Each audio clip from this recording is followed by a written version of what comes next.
Alrighty, welcome back, everybody. Oh, the yawns. I got the yawns. That's not a good way to start.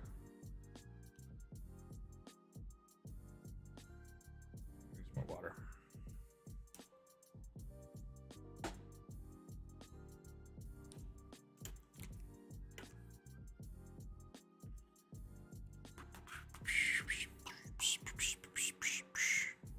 Okay, we got that going. WJ, Anton, hello, welcome in. Get all these things set up. Discord over there. Switch it over so people can see what I'm drawing. Welcome in. How are you today? You're doing well. It is Friday. We're going to continue the viewer suggestion from Wednesday. I'm going to start by drawing a rugby like we normally do. And then we'll just get into it. Hope everyone's week went well.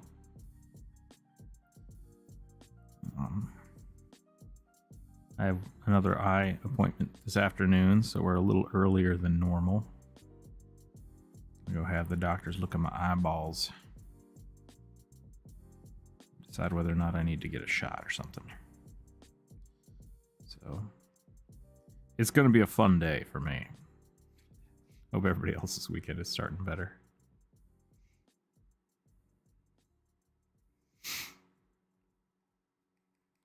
I'm still over here drawing with one eye, which is a little weird, but I'm getting used to it. So hopefully next week my vision will improve, and that'll be awesome. I will have less eye strain. It's always really helpful. Watching a let's play of Expedition to the Barrier Peaks, aka the UFO module. I never heard that. Is that like a mystery game or like a point and click adventure? Right, hello. Thank you for the $20. Thank you for the super chat. I appreciate that. I don't know what kind of energy I want to bring to the super chats, but if that's what you want, there you go. Drawing some weapon concepts for my character right now, and I'm just going pretty well. That's good. That's good. Tips for drawing the female funny hats. Tips for drawing the female funny. Ha ha ha. I don't know what that means. This first edition, so it's very old. Oh, okay, gotcha. That's awesome. That is super awesome. Is that what you want to suggest today? Is tips on drawing women? On drawing female form? I guess a better way to say it. One of these days, we should do that. We should do just a sit down and like. Druid wanted to do that. Maybe I'll try to set that up with Druid this month as a Artist Arcana, which we haven't done in a while. We'll do a live stream of tips for drawing. Have people submit them early and then just turn it into a video. What do you guys think about that? That'd be a good video for next month? Would be fun. The real trick to drawing females is just have fun with it and draw them however you like. Rugby could be a lady. I just give him eyelashes. That's the difference between normal rugby and sexy rugby. But I don't know if that's gendered, so who knows? A gray drinking a medieval fantasy tavern. That's a whole bunch of stuff. We could do it like a changeling, which is essentially a gray alien. But like, do they have a class or are they just drinking?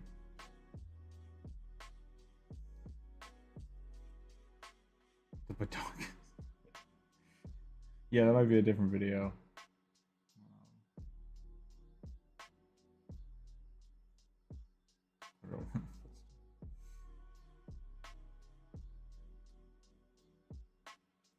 That's not the prompt. I do have a... Oops, I don't have the list popped up. Let me grab that real quick. I've always been hesitant to draw characters in scene for people because I've had a few people suggest some really weird stuff. So I always try to be like, I always try to be very specific in what I want people to suggest, which is why I usually like just your character and your class. Because otherwise, people have given me like, okay, I need like all of these weapons and a Tyrannosaurus Rex that they're riding on that has a cannon. It's just like, nope, I'm not drawing any of that. Or I've had some weird loot ones too. I can put down a gray alien if you want, but it might not be have a. I can even give it. I can give it a tankard. I think I can give it a tankard. I'm gonna make him a brawler. That's a fair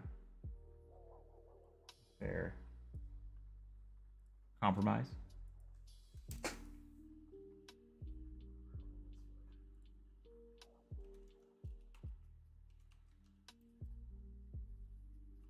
A tavern brawler.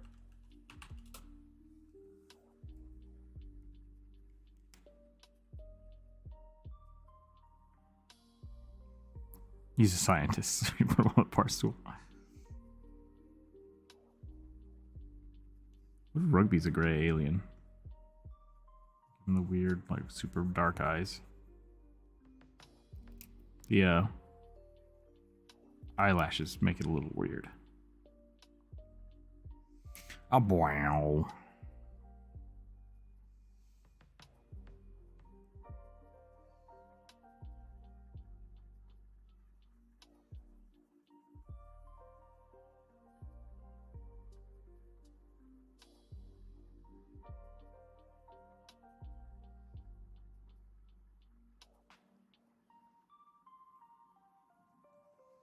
Bro, I hope you're doing well today, by the way. So all the wonderful emotes, thank you for those. Do people want new emotes? I think only the membership members have access to those emotes, but there are emotes that people would want and would convince them to get the membership. I'll make new ones. Let me know. Ooh, what if instead of an alien, it's a lizard folk rugby? Lizard people.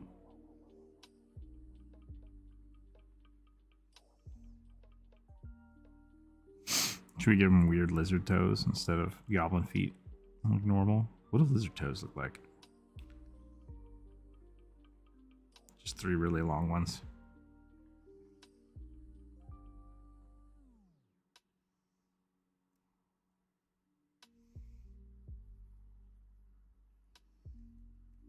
Lizard feet are almost chicken feet, but not quite. Hips different. I once had an Allosaurus as a pet, and it had a cannon on its head. I had it with me in a bag of holding. Oh, like, did it live in the bag of holding? Like, how did it breathe?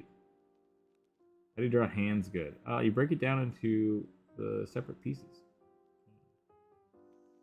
I'm a big fan of the triangle method when drawing hands. So you have like a square, right, for normal way hands work, but you can also use a triangle just to get like a general approximation for the fingers. You can kind of move them around, and then you just add the thumb later. So there's a lot of little tricks you can do there, but break it down, break it apart. You can start with a circle. You can start with a circle for the wrist. Trapezoid.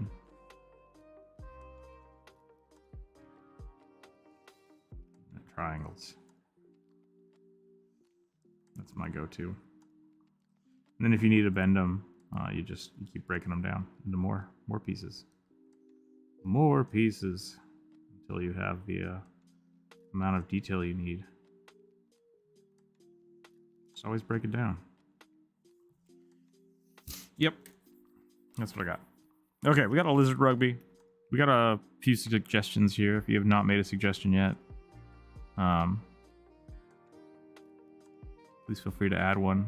Please go for the whole week. So if you've already added one on Wednesday, it's already on the list. Is that what that show was about?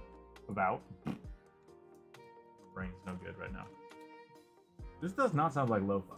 Maybe it does. Not sure.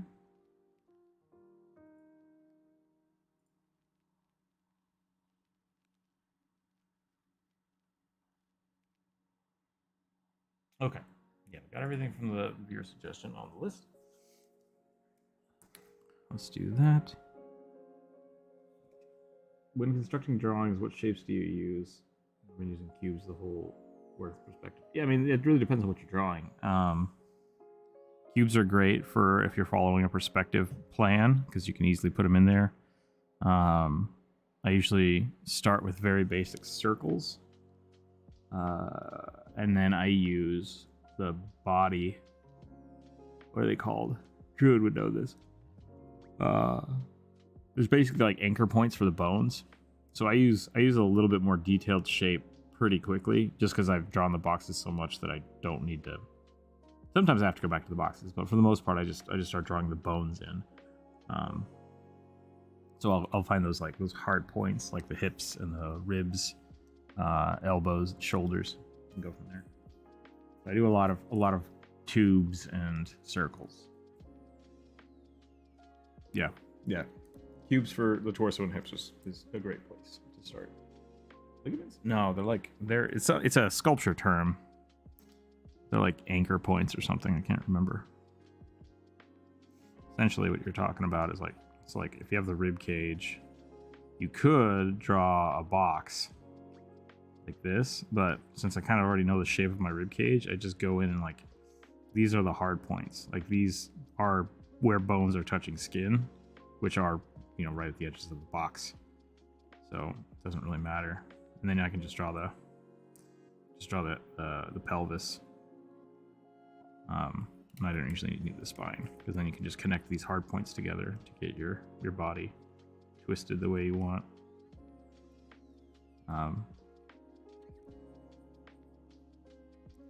Yeah. And then I do the shoulders with circles. And I add the tubes. And you can play with a whole bunch of stuff like that and start adding in muscles and stuff. But yeah. It's like these aren't going to change. You got your legs.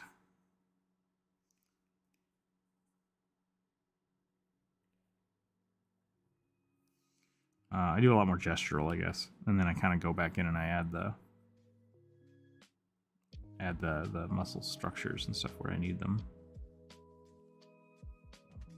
And that just comes with a lot of practice. Lots of practice. All right, let's get into this. For those of you who are new here, the way this works is if you have a suggestion for a D&D character, you can just put in the name, the character, race, and the class, and then I'll put it on the list. We roll some dice, and if the dice choose your picture, we draw it. So yeah, that's where we go. We'll give him an earring, because he needs an earring. Go right like that. Pardon the garbage truck that is outside. Lizard rugby. I like lizard rugby. It's fun. We don't have too many today, so it might be pretty chill. Chill day. Ooh.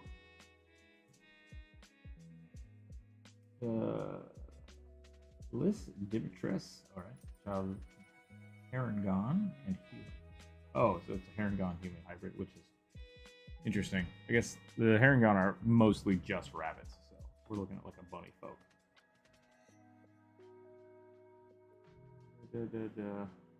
Arcane Trickster Blade Singer. Okay.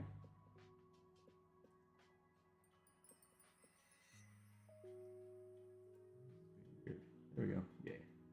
Cool. Okay. That's a good one. I like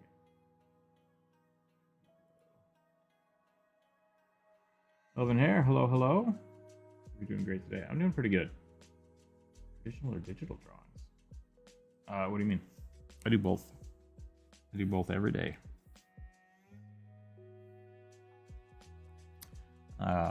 Which do I prefer? I don't know if I have a preference. Kind of, they're just different things.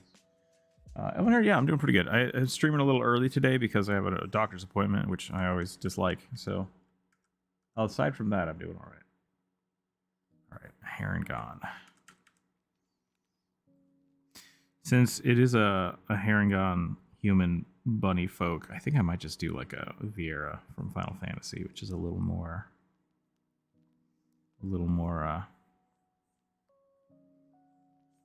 person. A little more person than bunny. A little more anime girl, I guess.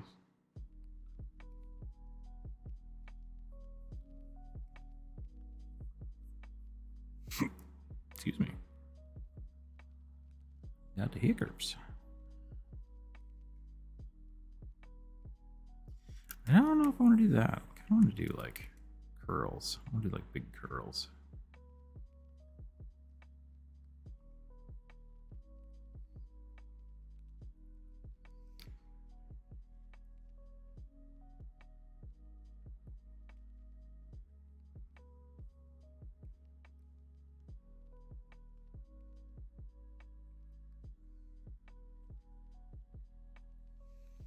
Arcane Trickster Bard, huh? Kind of want to do like a big old coat. If that's the case, so it has like a hood. I feel like a bunny folk would wear a hood just to, you know, hide the ears if they want to hide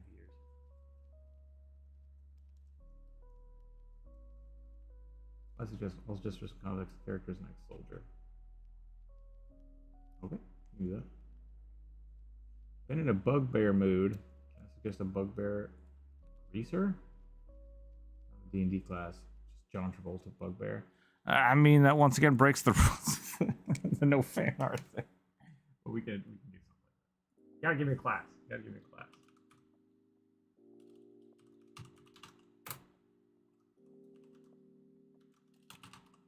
I'll put it on.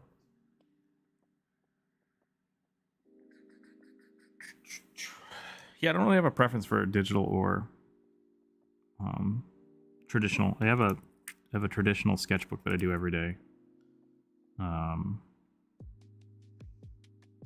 was on day like I've been doing it for a long time, quite a few years.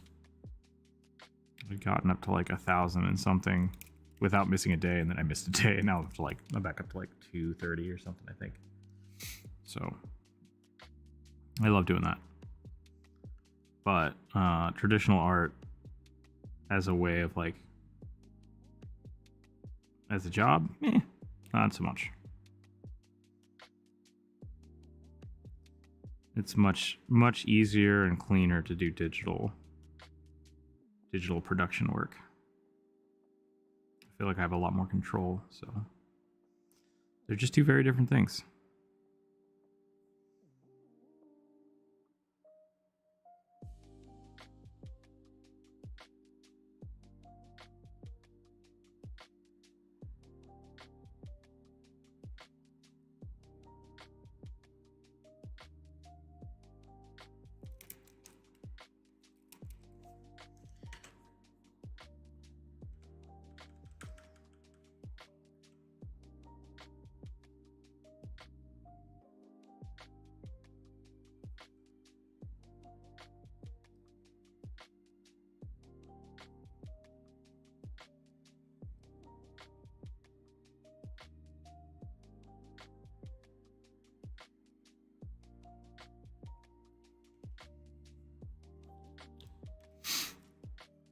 Two very different things.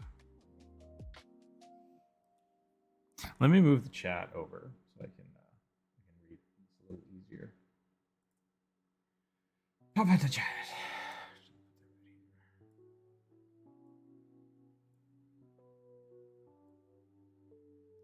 Since you brought up Vieira, you must play a little Final Fantasy. Do you have a favorite or enjoy artwork from it? Yeah. I've played most of them. I have Dragoons are always my favorite. They're like the original like Kane artwork, and the Final Fantasy 11 and 14 Dragoon designs like inspire a lot of my artwork. Beating the crap out of Final Fantasy 11 and 14. I need to get back into 14. Maybe this weekend I'll play a little more. I haven't played the new expansion, or not the new expansion, but the newest dungeon, the newest update.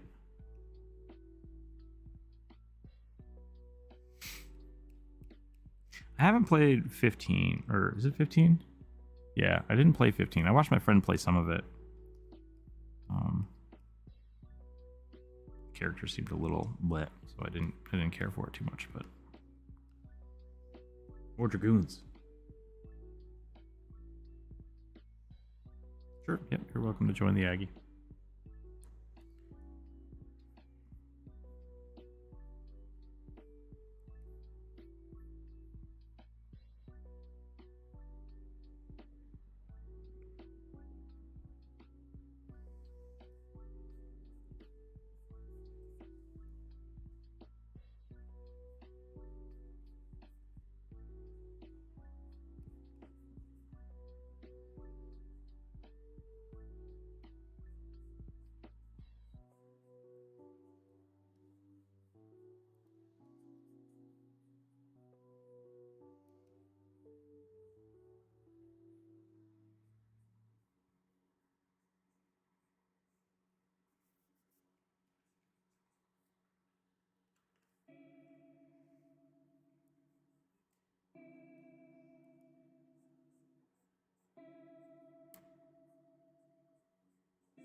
Purge, hello, hello. Really good at red rose poem roasts?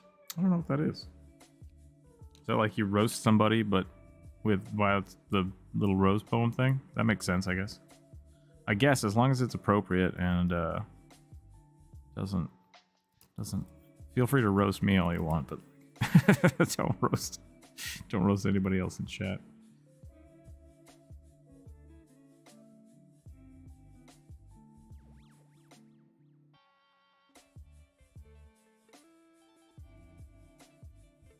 Final Fantasy 13 was my favorite, so a bunch of people are pretty high up on the list. Never played the MMO. Final Fantasy 13 had really, really good artwork, and I feel like it was, in my favorite, like in my thoughts, one of the worst games. Mind you, I didn't play 15. Some people have said that 15 is much worse, story-wise, but the art for 13 was really good. I really did like a lot of the artwork for it. It had a very nice, like, old school vibe to it. Reminded me a lot more of kind of some of the original sketches. It had like a very watercolory feel to it, which was really cool. But like man, I just hated the main character. One of my friends that played it, he's like, I really like that game. And I'm like, man, the main character's so bad. And he's like, oh, I just got rid of him like really early on, and he just never used the main guy. And I was like, maybe that was my problem. That was my problem.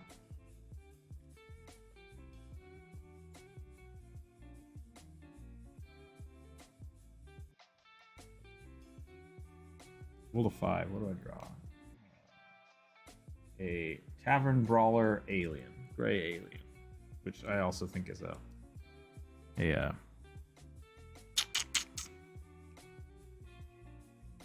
doppelganger. So.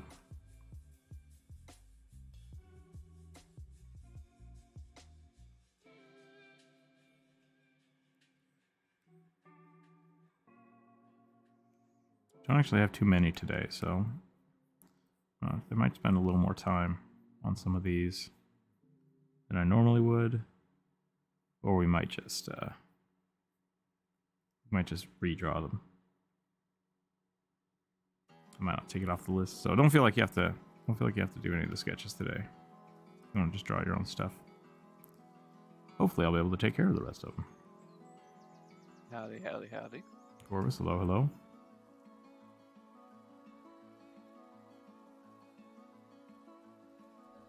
I can feel that. Still play games with much worse protagonists, so he's at least not bad. Yeah, it's definitely not a bad game. I just think I would almost, man, I don't know. It's hard. Final Fantasy VIII was also rough because of the main character. So I'm not willing to say that it is the worst, but it was definitely Final Fantasy VIII wasn't bad either. It's just like Final Fantasy VIII wanted to be Final Fantasy VII, and it wasn't. So. Which one's 8? Gunsword. Oh. Yeah. It felt like the one with the pink-haired protagonist. Pink-haired protagonist. Pink-haired. Like wish-granting powers or something like that. I don't know. Are you thinking of Yuna, who had brown hair but a pink dress? No, there was like a protagonist who had long pinkish gray hair, and like it was a game that apparently no one liked. Maybe that's one of the new ones that I don't know. It could be 15. I'm not sure. How's the eye recovery? Slow. It's going slow.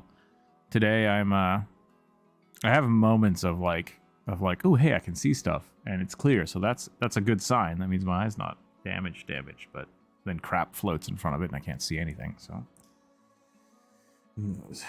Well, lightning apparently. Oh, okay, yeah, that's the new one then. That's the newest one.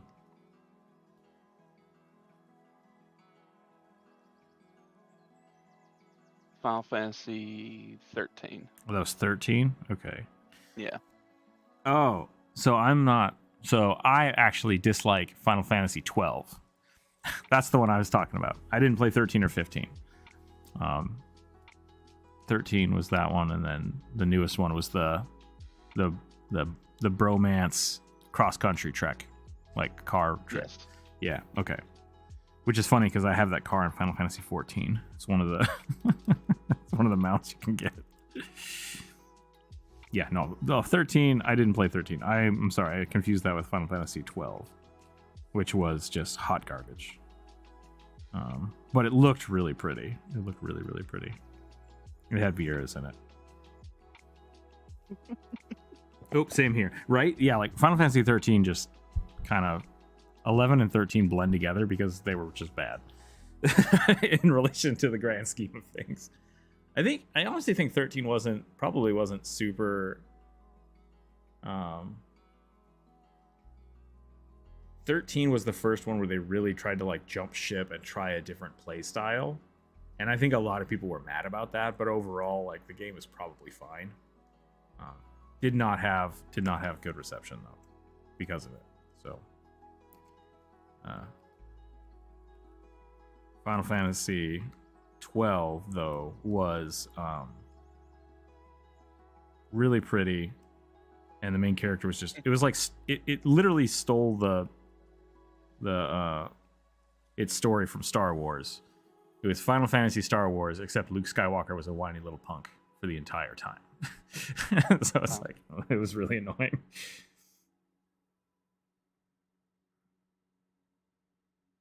You are the chosen one. Adam Rosier, hello.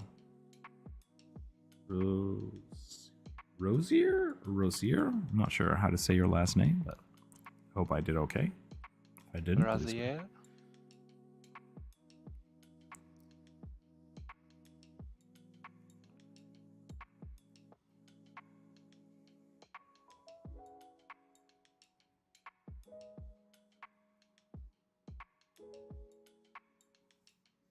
I'm on a curly hair kick. Like the curlier the better.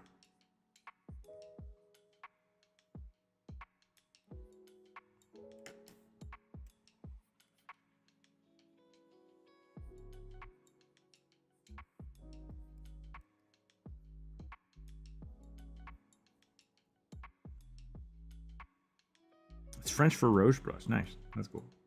It's French. It's funny because I read it the way you wrote it, not knowing that it was French. Like French. So good. So good.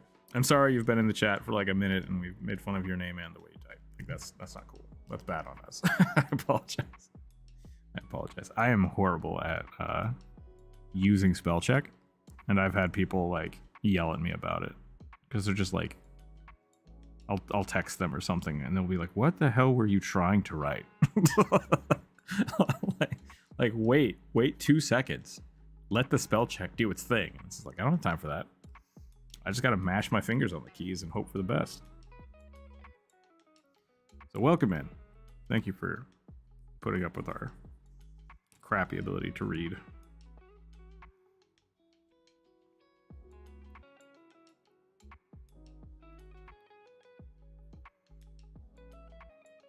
I do like it when people have cool last name meanings.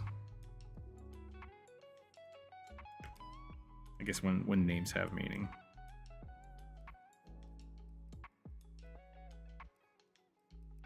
Technically, all names have meaning. Yeah, but like Rosebrush sounds awesome.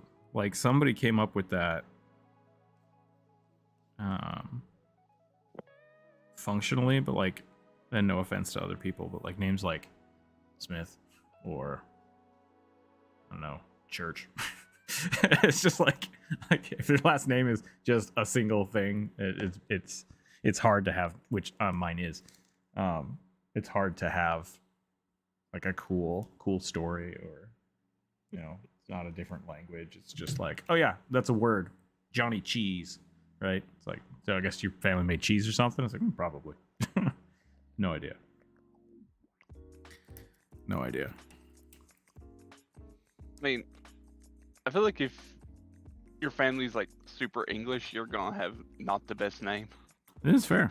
Yeah.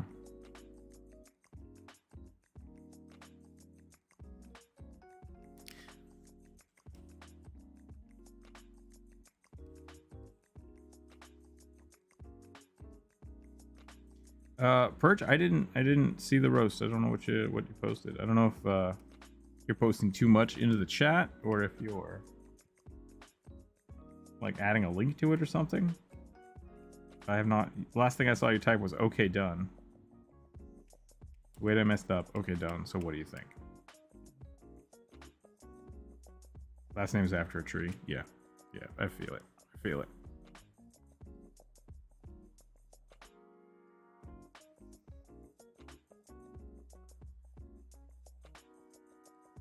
Yeah, Perch, I don't know. I have not. So far, I haven't seen you write anything. Mm-hmm. You might be posting too much in one go. Or maybe you wrote inappropriate things and the YouTube algorithm just threw it out. In France, last names probably changed a lot since before only pairs spoke French and the rest spoke Basque and Occitan? I don't know that word. That's interesting. I'll have to learn that one. And all of the other ones that fake accent, people registering misunderstood them. Ah. Occitan is southern France. Nice. Okay. I learned something today. Like more Mediterranean side of France. Gotcha. If I remember correctly. Yeah, my But mother correct me. my mother has some cousins who have different last names because when my great grandparents, just my great grandparents, I guess, immigrated from Germany,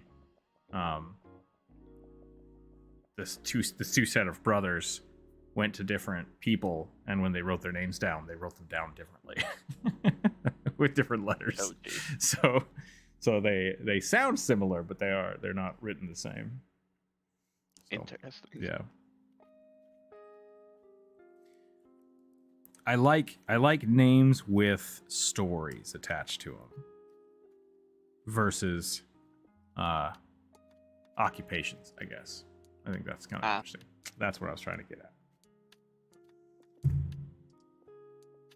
Oxid? My last name means benefactor of man. Nice.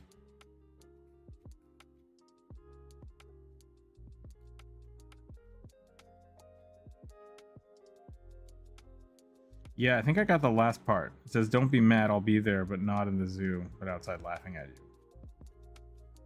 I'm assuming something you're writing is, oh, roses are red, violets. Okay. I'll be there too, but not in the zoo. I think you have one too many couplets in there.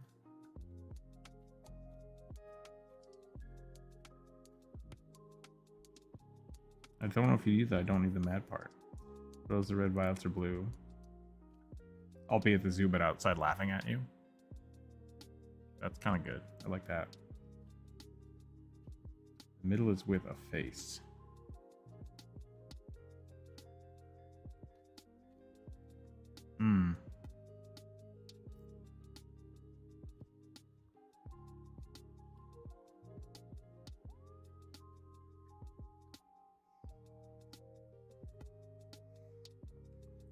I'm a big fan of limericks. Limericks are funny. They don't have to be raunchy, but they can be, and that makes them funnier.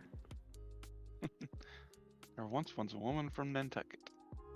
Or however it went. The original one was there once was a man from Nantucket. Wait, was it that way? Hold on. Yeah. His daughter. Yeah, no, that was right. There once was a man from Nantucket, who kept all his money in a bucket.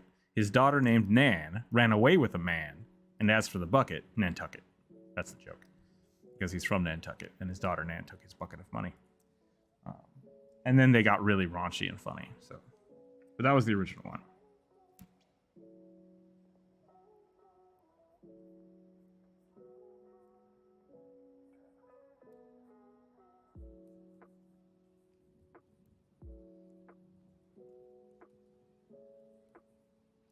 Okay.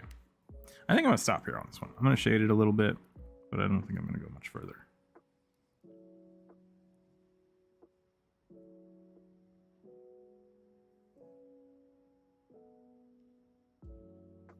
What did you get from the last 3 things I put?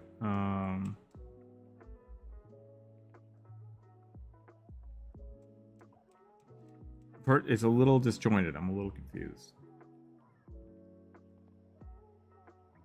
I got roses are red, violets are blue. Don't be mad, I'll be there too.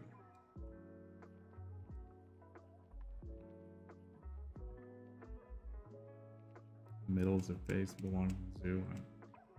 I don't know.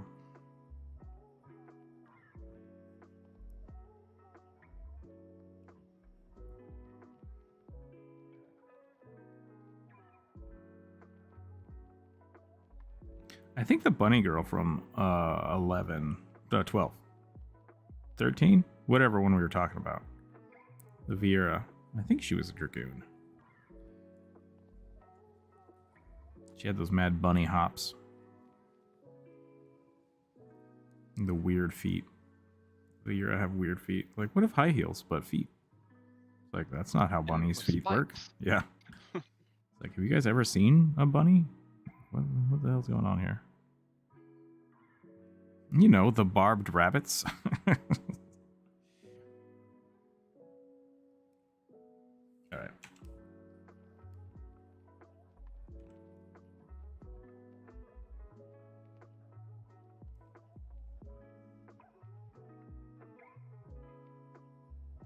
Fran, she had the ability to become like one. Yeah, that was an interesting. There was some interesting stuff they did there, because that was another use from the gem.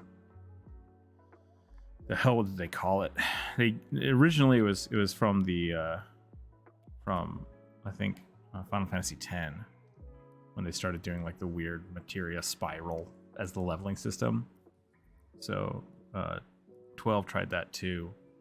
And that was interesting. It was interesting because you could basically build any character in any direction, which I liked. But overall, the game was kind of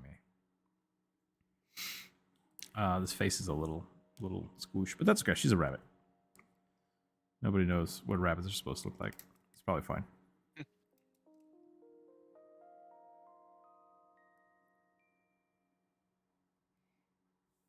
should grab her face and like rotate. Let's see if we can do it. Let's see if we can do some quick edit. Might work out. Oops. Nope. There we go.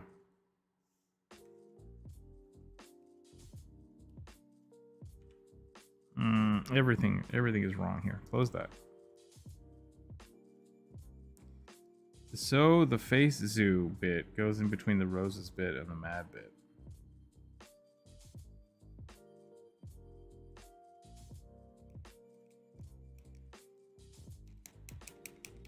I am very confused. I don't think this is working the way it's supposed to, so I'm sorry that didn't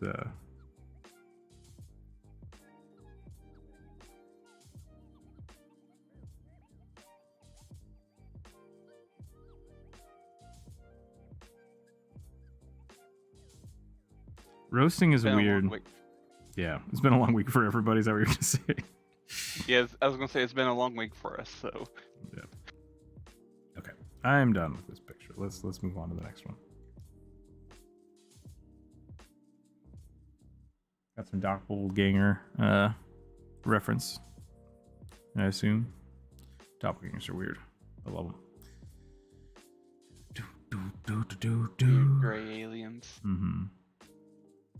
With tongue proboscis. I think proboscis is his nose. Awakened starfish, cult of Cthulhu. Cultist.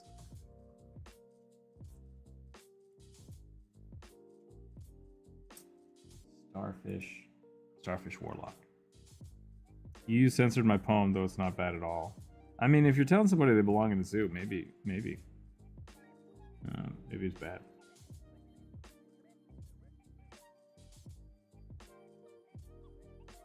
Can't get the face right, but it's practicing, so some wider races. Yeah, they're really weird. What was I supposed to draw? Shoot. Roasting is... Starfish cultist. Yes, starfish cultist, okay. What would an awakened starfish look like? Like, you don't grow a face. I guess we're just gonna draw like a Patrick Star.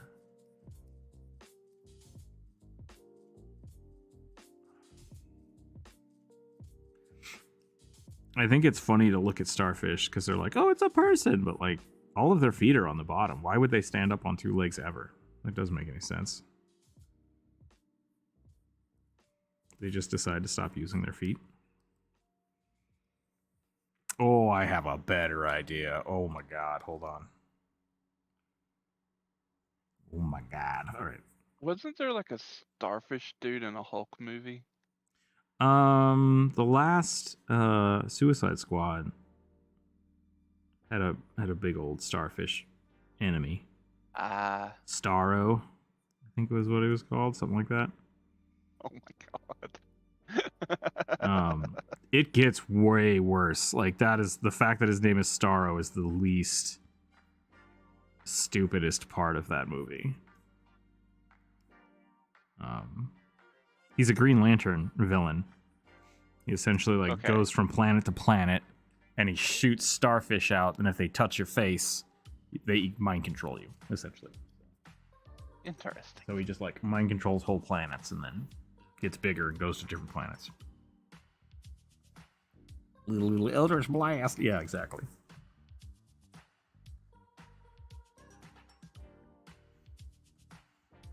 Yeah, but I don't mean it like racist or anything. I don't know. Sorry. I have no control over this. I have no control over what things sound like or what YouTube thinks they sound like. Is eating uniquely little bits of Cthulhu considered pescatarian? I don't know. Yeah, I don't think Cthulhu's not a fish. He's calamari. Yeah, I guess he's closer to calamari.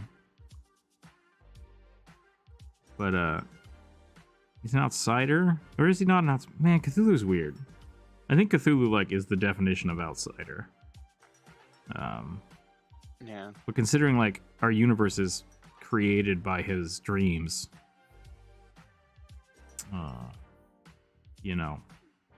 are we technically inside of Cthulhu, or is he projecting them outward?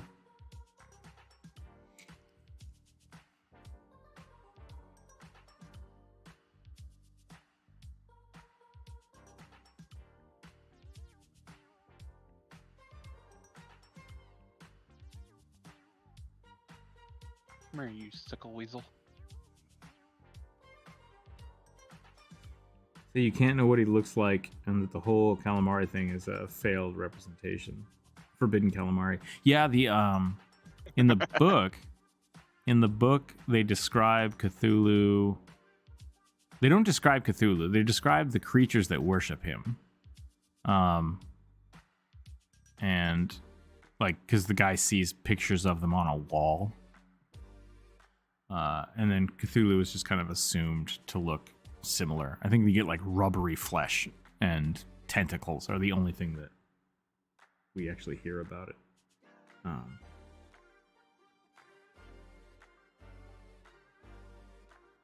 Who knows? Also, aren't we inside of Azathoth's dream and not Cthulhu? Maybe that could be the case. I'm not sure. It's been a long time since I read any of them. I have a whole anthology that I binged once, and then I just didn't read them again. Might give up the doppelganger since I can't really get anything I like. No, that's fine.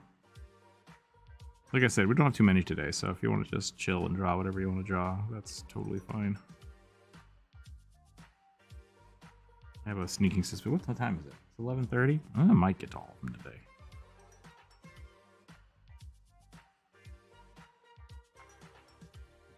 I'll put the doppelganger back on the list. I'm gonna swap it out for something else.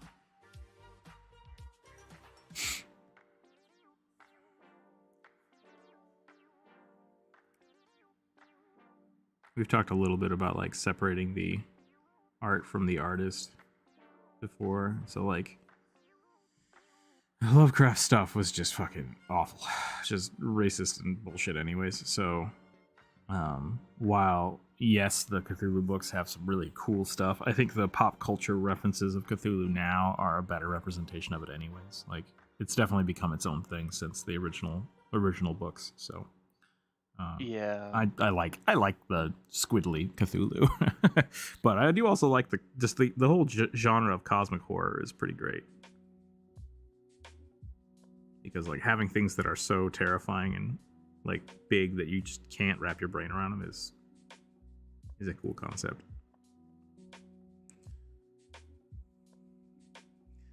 Dresden did a really fun thing where he used his wizard powers to like use true sight on a skinwalker, and it like broke his brain. And I love that whole chapter in the book. He's just like it literally just shuts off his brain for a little while. He loses time, and he's just like waking up in a panic fever dream. So good. Vastly influenced the Mind Flayers, but I heard canonically that they might be a deity of an offshoot of their kind. Oh, he might be. Yeah, he's in one of the two of the books. Like, at least I've seen some different stat sheets for him. I don't know, maybe those are homebrewed, but my idea here for this starfish is that he got an eyeball and tentacles. That was his warlock pact. No one sneaks up on me now. He just like rides the tentacles around.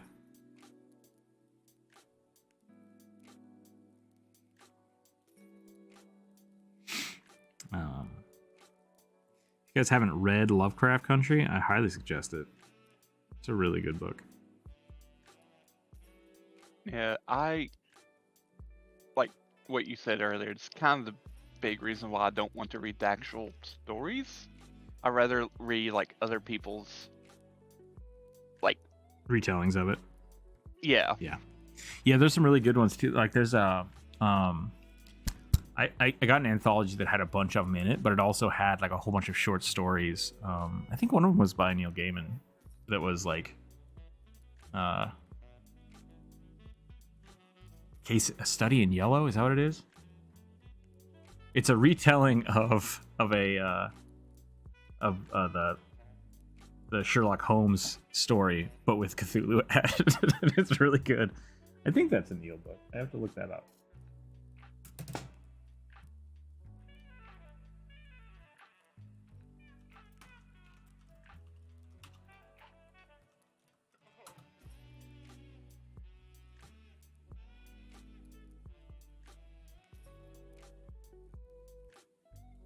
No, it wasn't. It was written by Catherine Lyne Mix. I think I got the anthology that had some Neil Gaiman stuff in it, but that was also in there. That's really good.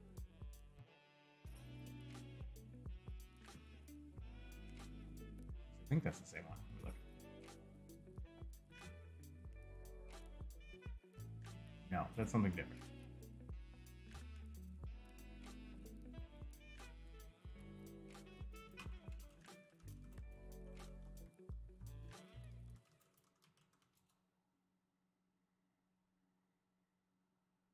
Feels like it's being boiled down into tentacles and nothing more. Yeah, like I think if you look at things like Call of Cthulhu game, there's a whole bunch of really good, like, because it is really supposed to be more about the occult and and like I said, cosmic horror.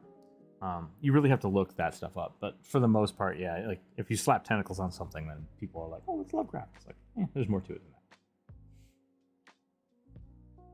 Yeah.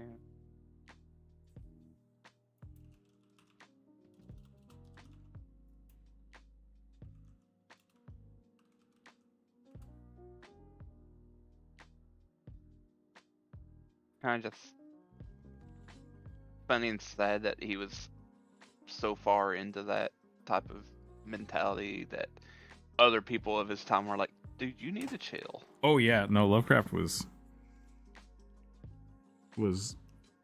weird, right? Like,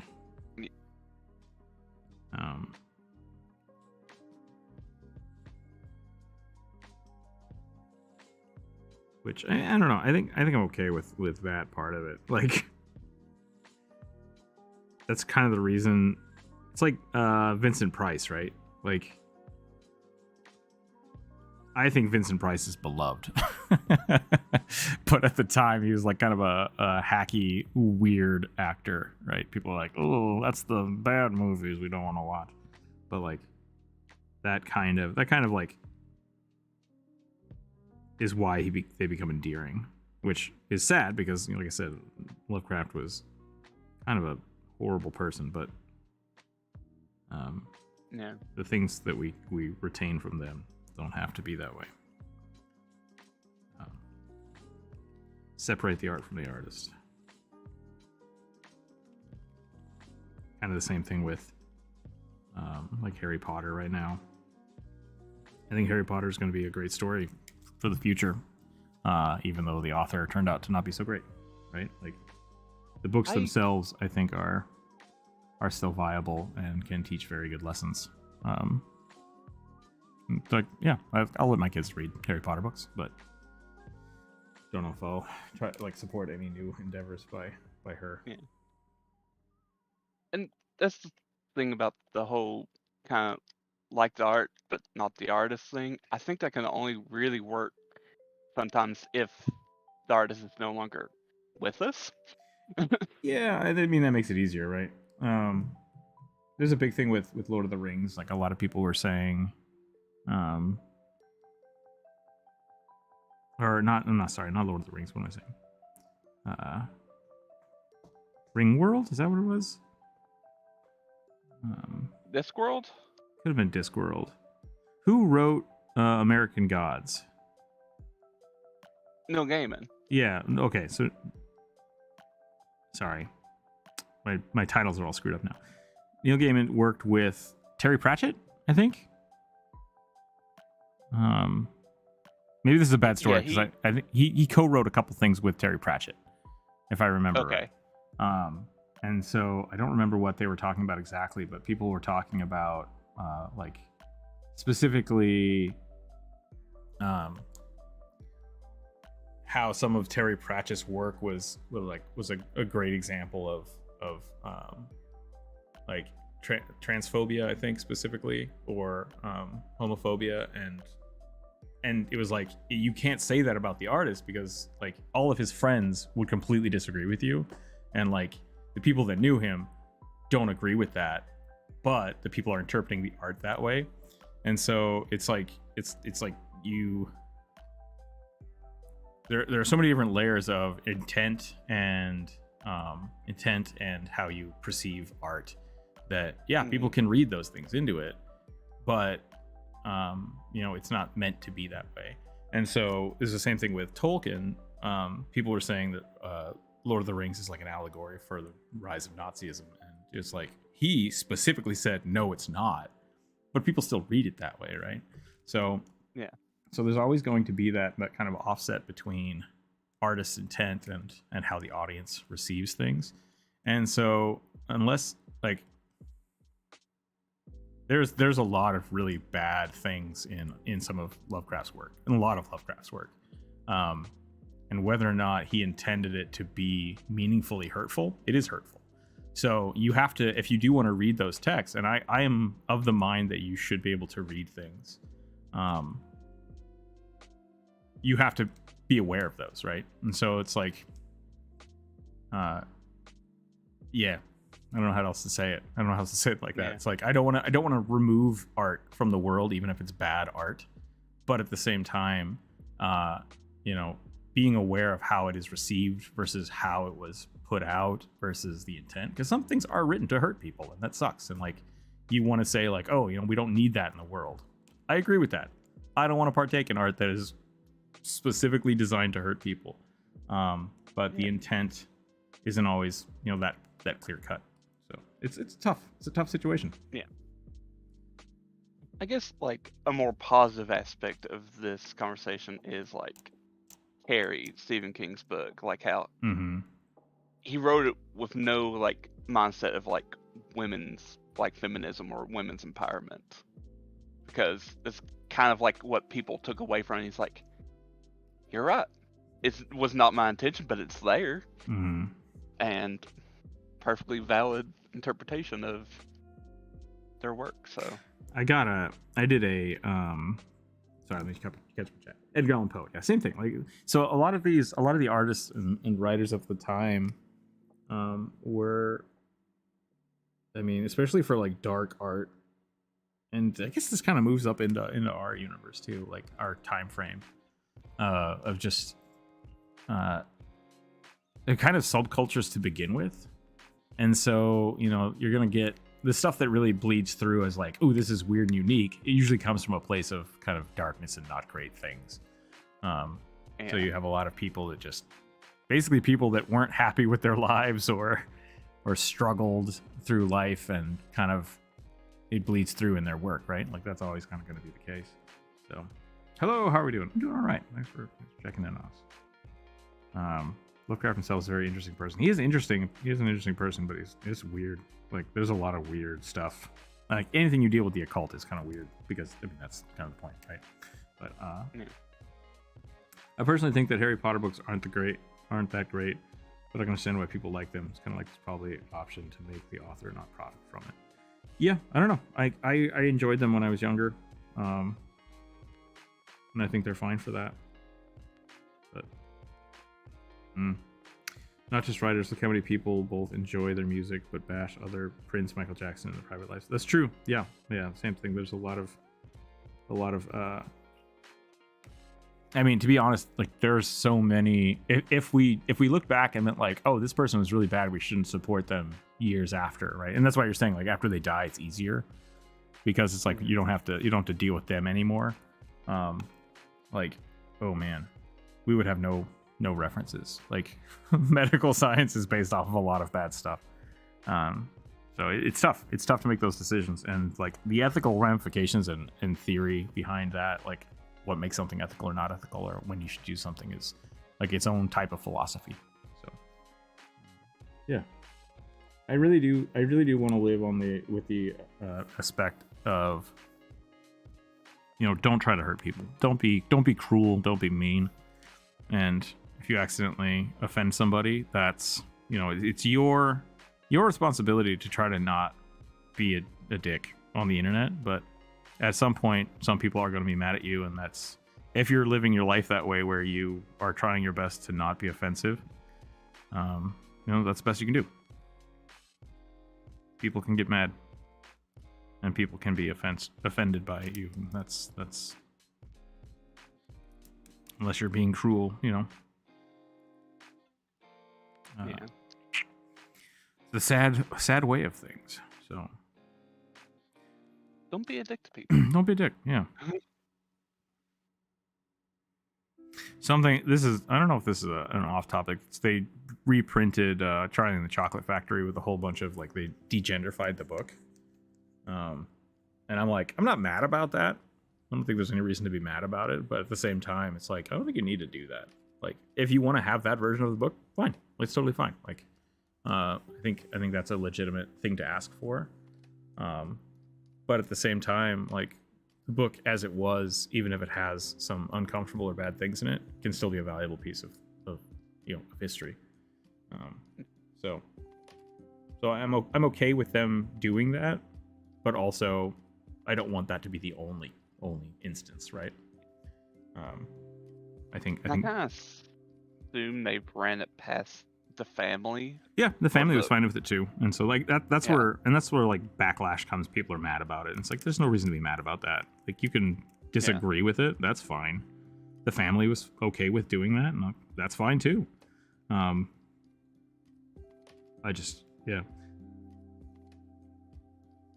I think that's really the big thing is like the difference between being outraged and like having a conversation about something is massive.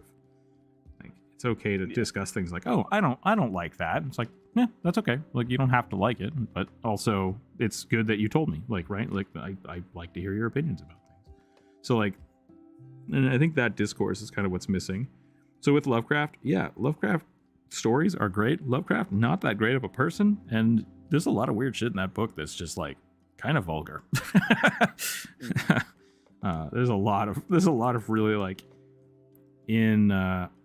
embedded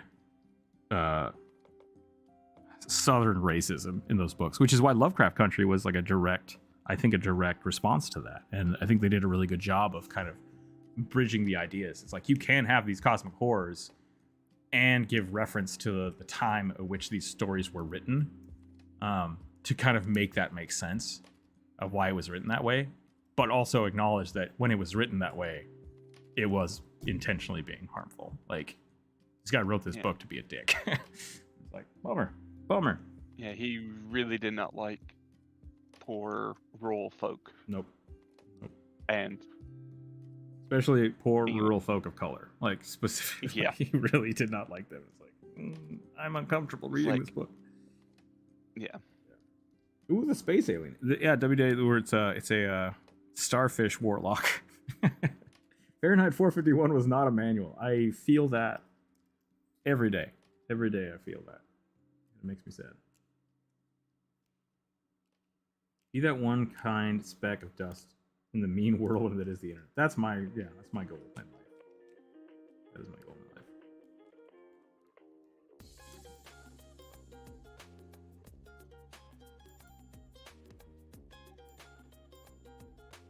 I don't believe anyone can read something in a go this far. I definitely think some people go way too far for a stretch. I don't know if you're asking about. I think that is a lot of the outrage, like people just really pushing inferences onto things, right? Like.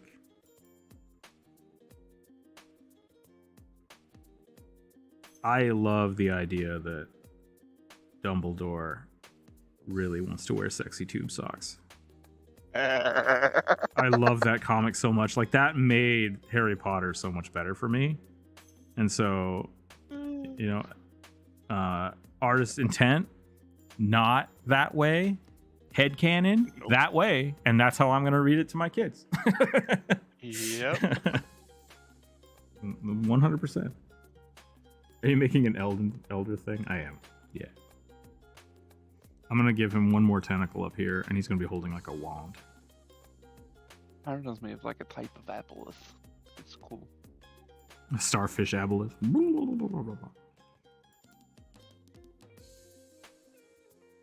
Even though they are eldritch, they're more like ocean eldritch. Mm-hmm.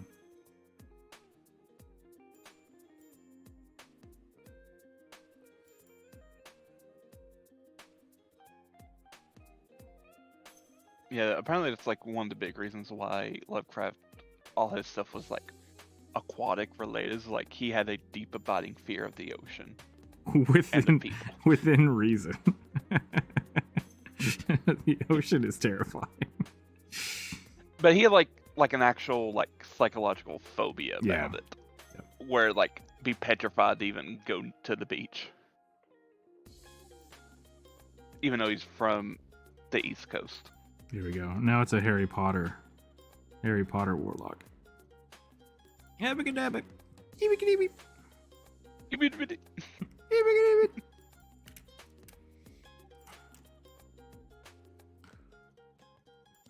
I saw someone do a little skit of doing that where it was Joe Pesci. It was someone pretending to be Joe Pesci. Okay. From like Home Alone. And she's like, Harry Potter. come to die. It was just great. I saw a skit on TikTok that was like, older brother. Our younger brother's getting way too into Harry Potter. Middle child. What do you mean? He's like, he's just way too into Harry Potter. He's like, what does that mean? He's like, just go in that room.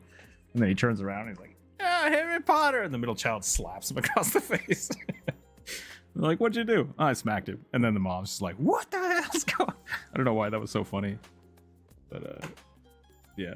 Like that feels like every household I knew, where it was just like all the little younger siblings were like, Harry Potter's the most amazing thing in the world, and all the older siblings were like, shut up. And then all the older siblings eventually read the books anyways. I have never touched a Harry Potter book. I own them. I got them for free. I would recommend them over Twilight. Never even touched those. You're doing all right. I guess the most poppy type of book I ever read was The Hunger Games. I haven't read those. Amigo. I don't know what that is. Sorry, I'm going to chat real quick. Nice thing about works of art, it tells much about the artist's deep misunderstandings of the AC and Euclidean geometry, fears of the sea, fear of everything outside of Providence. Yeah, exactly. I know that reference. Is that a reference I should know? Because like that sounds like if you told me that was the bio for Lovecraft, I would just be like, So there's this YouTube channel called Overly Sarcastic Productions. Okay. And they did a Halloween special on Lovecraft. And that's essentially the little blurb that Red did on him. Okay. Just like, well, certainly agoraphobic and fear of everything outside of Providence, Rhode Island. Like, that sounds right. Yep. Yeah, New Englanders were pretty weird back in that time period. Poignant. I think I'm gonna call this guy here. Oops. Okay. What do I want to start using a spear? Spear's good. Trident's better for no reason. God darn it! Don't turn on sticky keys. I have issues with tridents, so I won't get into them.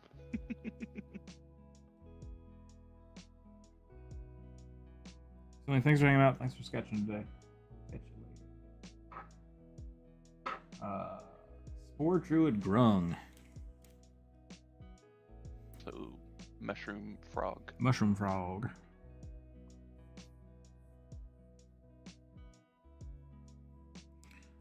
Or toad. I'm gonna go a little more toad today, I think.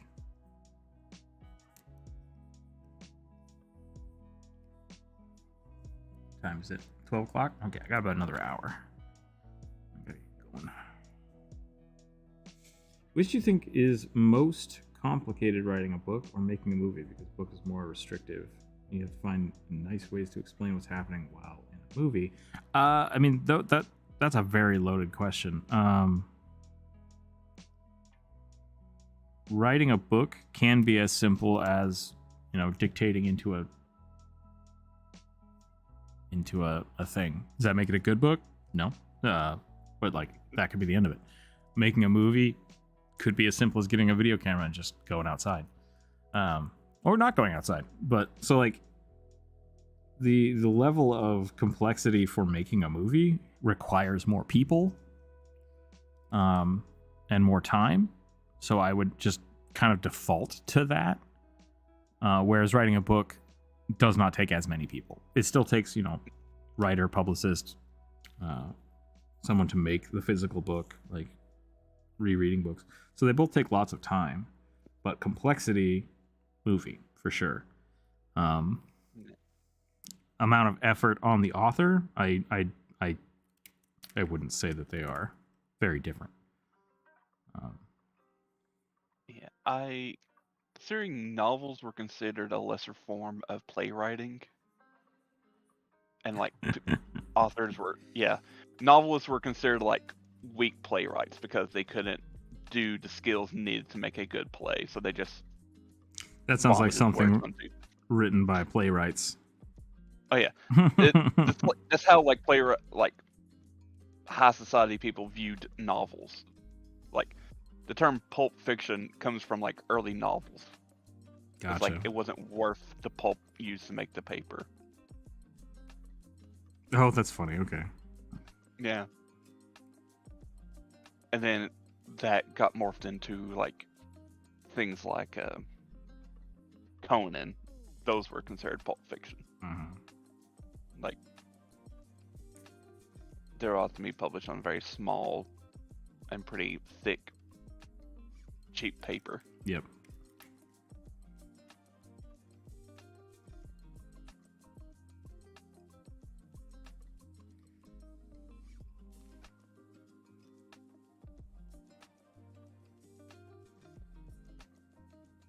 I'm not super happy with this. I might start over here. I want him to be a chubby little boy. Just won't. Donka. But I might go a little more.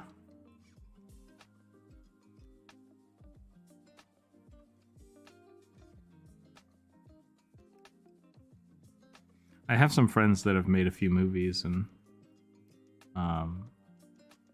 they're authors. Like that's it's kind of the same thing. So yeah, I don't know. If you want to make a movie, you still have to write something, but also writing a book and then transcribing it to a movie is also difficult. Like those are different things. Usually not done by the author because it's a different skill set. Yeah. You can basically just show your stuff happening, but there's way more stuff to control. Red rum, yeah. I have a toad. I have a shroom. Very powerful mushroom. Yeah. Cinematography is a whole other thing too. Like, just because you can write a good story doesn't mean you can make it into a good movie. Yep. That is the way of the world. But there's also a lot of like bad movies that just had bad stories to begin with. So That is also a thing. slapping a famous actor's name on something doesn't make the movie good. Might sell better than if they're not there, but yeah.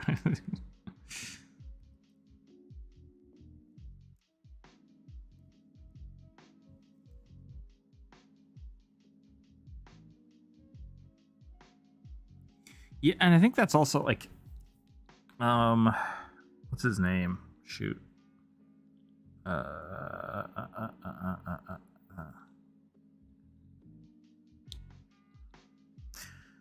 There's a lot of really old movies that just don't have stories. Like they're basically just visual.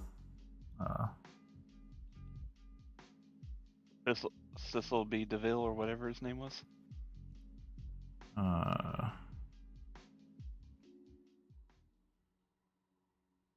Maybe that sounds right. Like, so, like cinematography is a thing that kind of. Sorry, I'm trying to collect my thoughts here. Oh, sorry.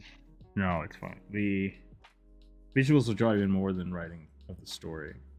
Yeah, see, that's what I'm saying. Like, so I don't think you should separate the two. All right, I just don't think you should compare the two because they are separate things. Like cinematography in itself is closer, more akin to photography, which is still a means of storytelling. Whereas writing a book is just is closer to auditory than visual. Like even though you're reading a book, writing is just an auditory storytelling device. So I really don't think you should compare them. Like, because even if you took a picture of, let's say, Star Wars, right? Star Wars was never a book. Star Wars was written as a screenplay. But just if it was written as a book, you would have to describe the two moons of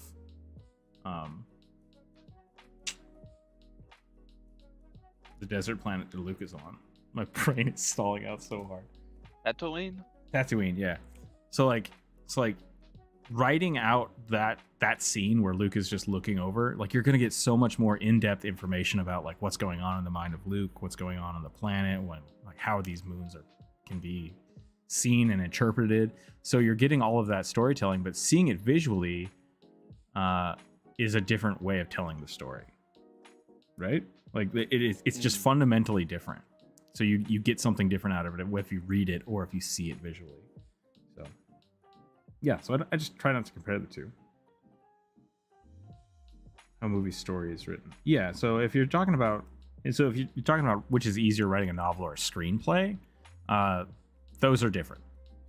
Those are different because you have to describe things in a way auditorially versus still plan those things out and then figure out how to get them to be visually. So I would still say movies are more complicated, but writing is still story writing, right? So the base component, it still has to be there. They do have the movie novelization of a few. Yeah, I've read a few novelizations of movies, which are good. I like that. I have the Indiana Jones movies novelized. That's cool.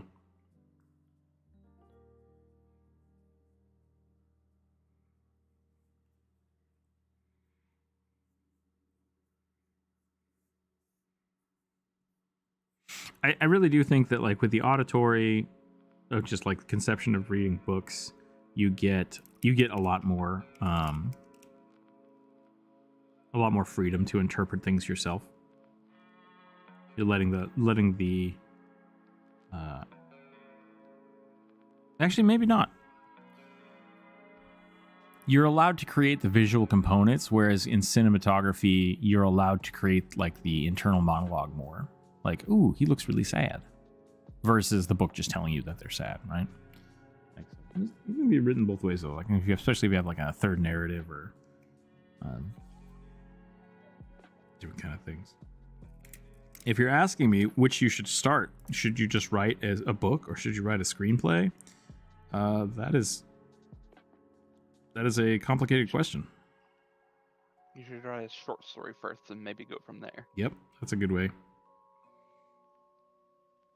It's kind of the same thing with comic books. Like, comic books are a lot closer to like animation and storytelling, visual storytelling. So you usually write out a screenplay for a comic book very similarly to how you would a TV show. Instead of like camera pulls, you're just doing panel layout. So generally it's a good idea to write a short story and then have someone else, or if you're really good at it, break it up into a layout. So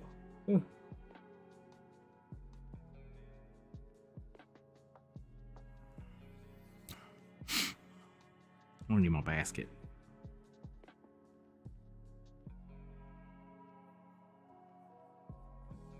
I'm getting more and more into the idea that druids don't really have any magic. They just like understand how fertilizer works.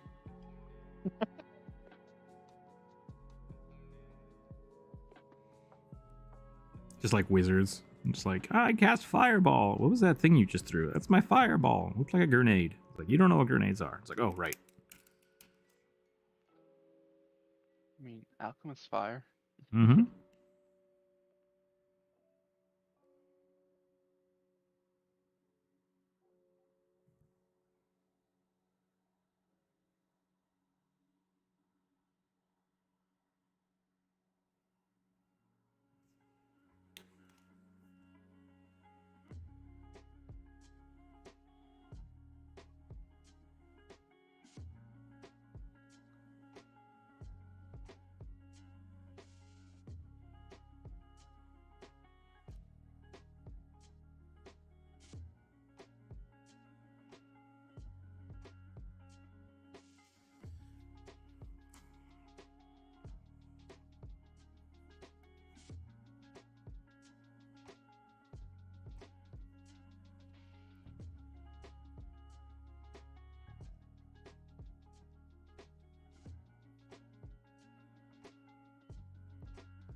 The power of the stink.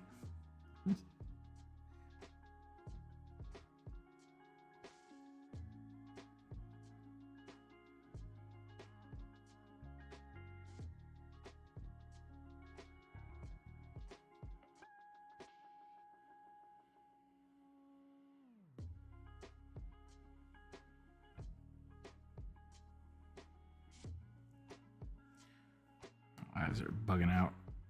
I need to call it here soon. Let's try to finish this one up, and then we'll call it.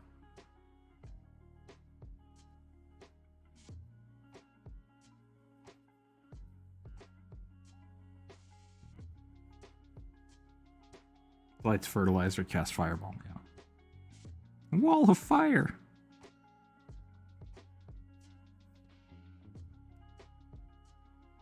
I feel like we should give him a big old mushroom hat. All frogs need tiny hats.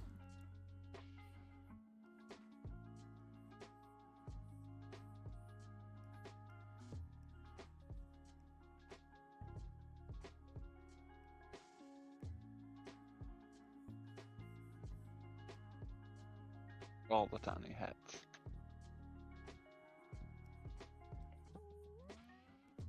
Frogs with lily pad hats makes me a happy boy.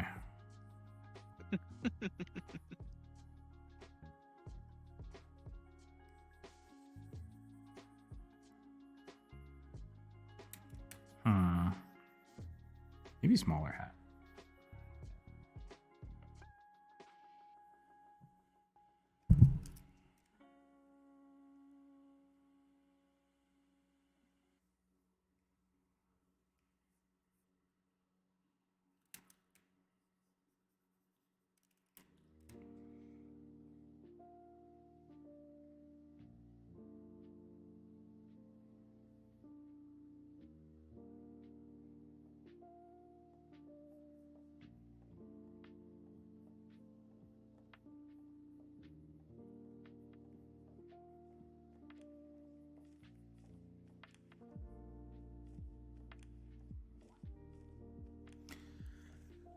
Do.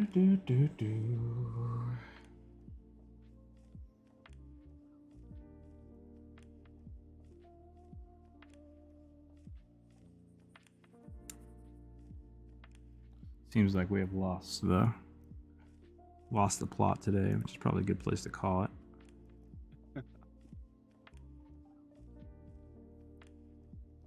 I'm gonna keep drawing this froggy boy, but should probably get some reference. Actually draw a frog. Frogs have really weird hips. It freaks me out.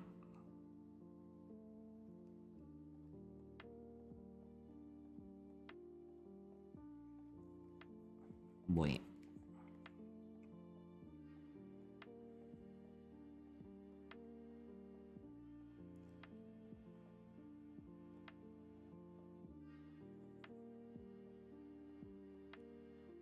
Someone said the other day, I don't remember where I was watching it, but they were saying that even with the extended editions of all of the Lord of the Rings, they still cut Tom Bombadil out. So there's just too much stuff. And I'm listening to Lord of the Rings like 10 to 20 minutes at a time before bed. And I got to the Tom Bombadil part. I was like, oh yeah, this part is just like it just doesn't need to be in the book.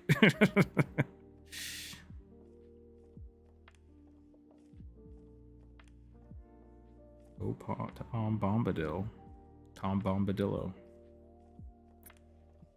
Makes no sense. Yep.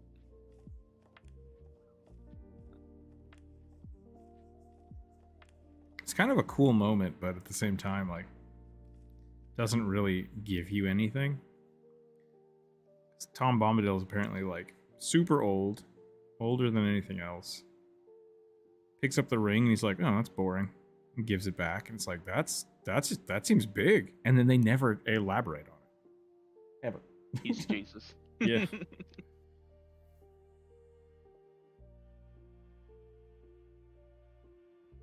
Never ever elaborate on it. Alrighty.